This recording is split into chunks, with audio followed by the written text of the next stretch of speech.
তুমি কয়লা খনিতে চলে যাও, কোনো কিছু স্পর্শ না করেও তুমি যখন ফিরবে তখন দেখবে তুমি কালো হয়ে ফিরেছো।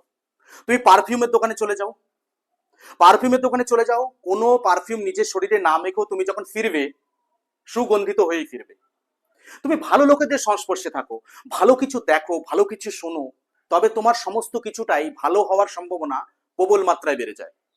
তোমার মাইন্ডসেটটাই তখন ঠিক তেমনই হয়ে যায়।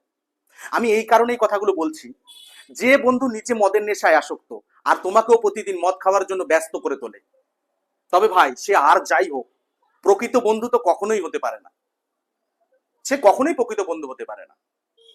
বন্ধু তো সে যে নিজের খারাপ অভ্যাসগুলো নিজের মধ্যেই সীমাবদ্ধ রাখবে, যে নিজের খারাপ অভ্যাসগুলোকে কখনোই অন্য বন্ধুর খারাপ অভ্যাসে পরিণত করবে না, সেই হলো প্রকৃত বন্ধু।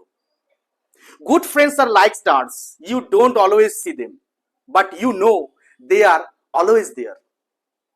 ভালো বন্ধু তারার মতো, জানো, তুমি সর্বদা তাদের দেখতে পাবে না, তবে তুমি জানো যে তারা সর্বদা আকাশেই থাকে।